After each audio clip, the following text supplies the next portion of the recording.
Thomas, nice to see you. Hi, same. So it begins. Yeah. I mean, you said the players would be given a crash course in Thomas Tuchel, what you're all about. How have the last few days been? It's not even been a full week that you've had with the squad. And crucially, I suppose, what are the main things you've learned?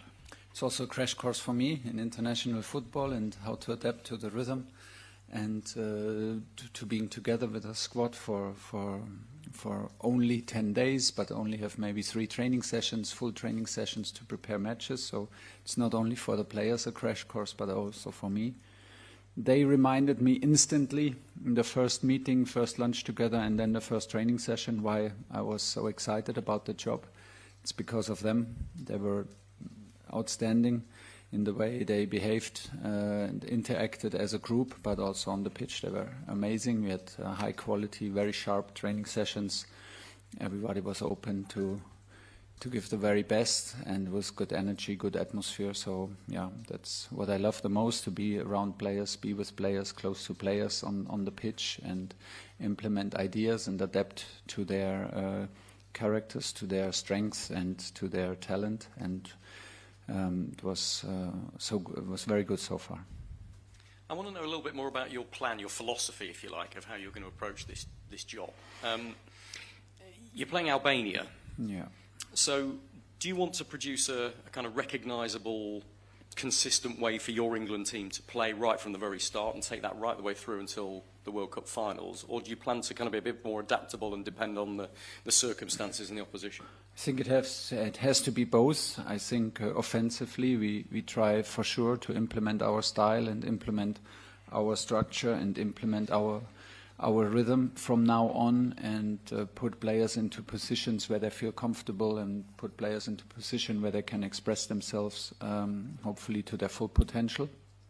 But in modern football and in the quality also of the opponent, Albania, and the respect that you have to give every opponent, especially also in the off the ball, it is necessary that we stay open to adapt, be it in structure-wise, if it makes sense, or in the lineup, and do what is needed. I don't think we can be ignorant and just say we do what we want and we do what we do, and everyone else has to will adapt to us. This will happen, but everyone will also try to find solution against us, and that's why we want to be open to adapt off the ball to the structure and qualities of our opponent, and this will be start tomorrow. Okay, thanks. Hi, Thomas. We've seen an interview where you said that England were more afraid to drop out of the Euros than had an excitement to win it. Could you explain what you mean by that, and how have you been introducing excitement this week? It was just my feeling. It was my feedback, and first of all was my feeling in front of TV, just way long before I even know that I may be in charge. That was my feeling. I think it's a pretty clear statement. And don't know how to put it in other words, and I think it has to be the other way around. I want us to play with the excitement and the hunger and the desire to win and the joy to win, and the acceptance of failure is a part of it, especially in football. But yeah, we want to implement this togetherness and the joy that everyone feels safe to express themselves and give their very best. And we play that it's recognizable. We play with the hunger and the joy to win, and not with the fear to lose. Anything can happen in football. We know this, but the focus is on winning, is on a higher number of touches in the opponent's box, a higher amount of attacks, a higher amount of high ball recoveries. This is where the focus is.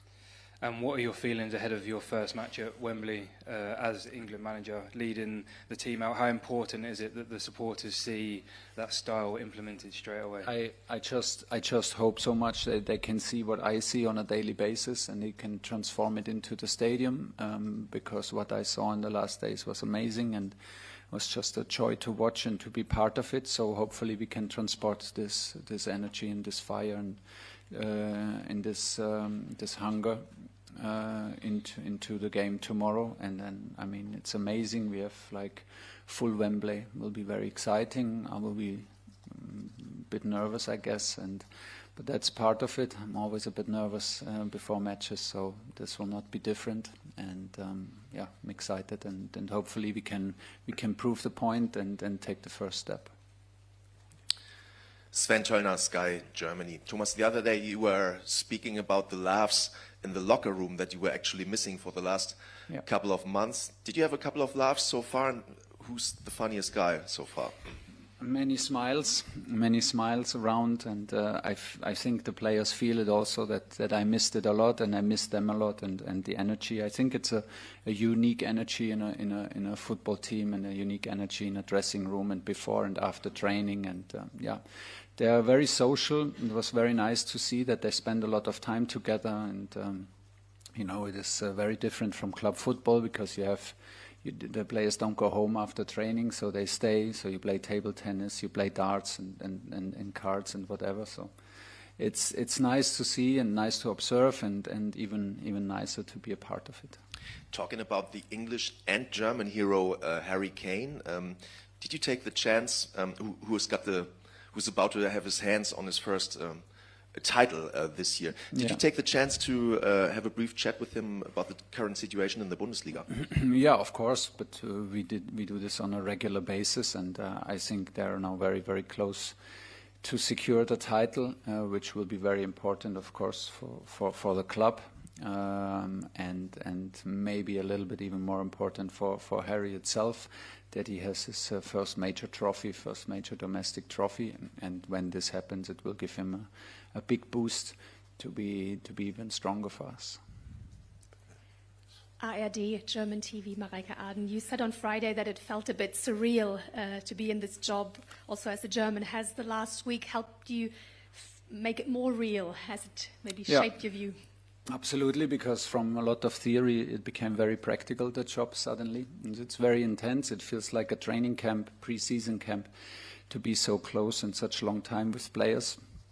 But I have to say the players were amazing. Group was amazing, and the level of the training was very, very high, so very impressive. And we are very happy with it so far. We have one more training to go before we travel close to Wembley tomorrow and finally make our way to the match. Yeah, it helped. The practical daily business helped a lot to make it feel real.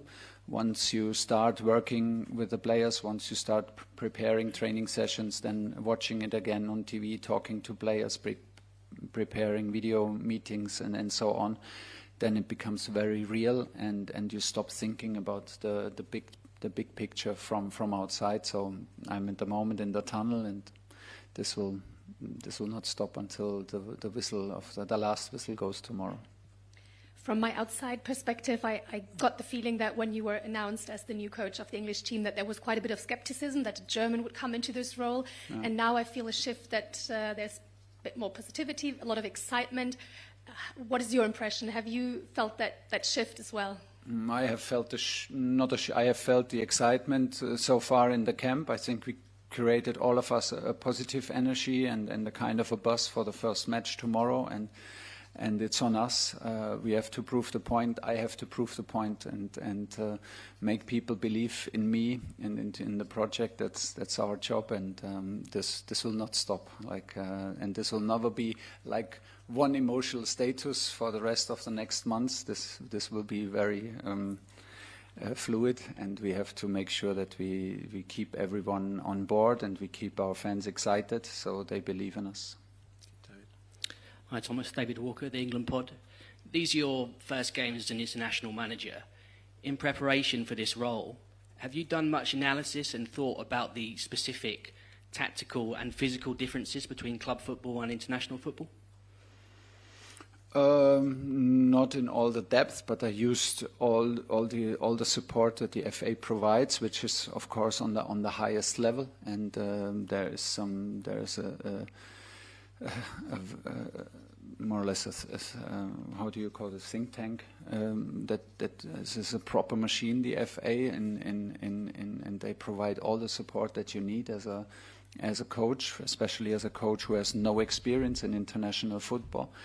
But seeing the players come now from their their clubs. It's our job now to create one idea that everyone can buy into it. I think the level of the depth in tactical tweaks and new things tactically is not so deep than in club football, because you have not so much time. So it's also the challenge for us to keep things simple, clarify stuff, keep easy messages, and then keep on going. The team spirit and the bond between the fans tomorrow and then also the country is super important, and we will take care about that, of course. You've spoken already about how you want this team to reflect the Premier League in its style, but is it also important for it to reflect you? It's an England team, but also it's Thomas Tuchel team. Yeah, but I want an active team. If it wants to reflect me, I want an emotional and active, a hungry team. So we can do this in you can leave your footprint in different styles. But I think we need, especially also me, we need to respect the quality of the Premier League and should reflect it. And we have every right to be proud of that league. I always felt it. I felt it amazing to come to different stadiums during my time in England and feel this energy very special energy from the crowd, what they demand of the players. This was very, very pure. Even if people from outside think maybe they have the biggest names, they have the most money, and it's the richest league, but it's on the match day itself, it becomes very, very pure about football, and this is what I loved. And this is what that shapes the character of the players. That's why I love to be around them and I love working with them. And the